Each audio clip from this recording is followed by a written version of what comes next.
What I have for you today is a 3-digit master combination lock. Now this one here, you just roll the dials to 3 digits and then it'll open. And currently it's set to 333. And if you just turn one of the numbers with the shackle closed, now you've locked it. Go back to the correct combination and then it opens up.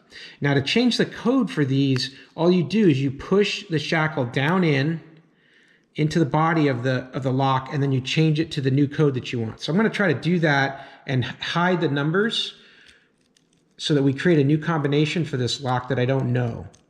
So I'm going to mix them up, try to get a completely new number here. Okay, so I've done that, got a new number. Now I'm going to lift the shaft, put it back into the, oh, maybe we're in between a number or something here. There we go. Okay, it's in.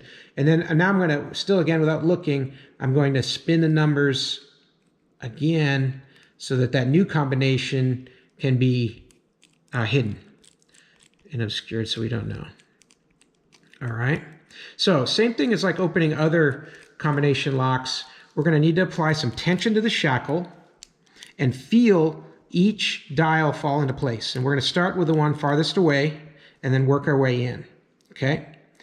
So I'm going to just start to rotate these numbers, and you should either hear a click or feel it get loose.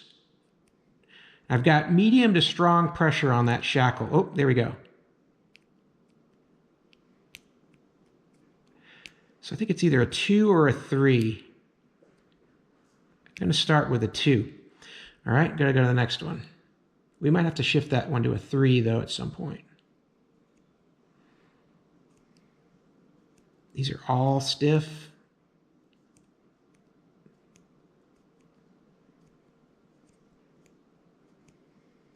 Not feeling it on this second run here. Put a little more pressure.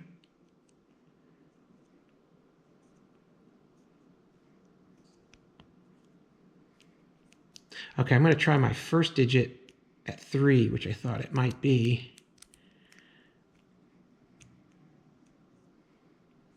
Okay, this feels like it's right around 0 or 1. I'm going to go with 1 because these are they're moving very loose, very little pressure to turn this, but then it's a lump and a lump and a lump for these other numbers. But when I get to 0 and 1, it just skips right over. So I think it's 1. And now our last one. Hopefully we pop the lock with this turn here. There we go. And when did that pop? At 1? Okay. Yep, so the new combination was 113. So as you can see, these are very easy to decode. Just got to put a little tension here and then feel for that dial to become a little bit loose when you get into the gate where it's going to allow it to open. That's all I have for you today. If this video is helpful, please give it a thumbs up, and that'll help other people find it as well. And as always, have a great day.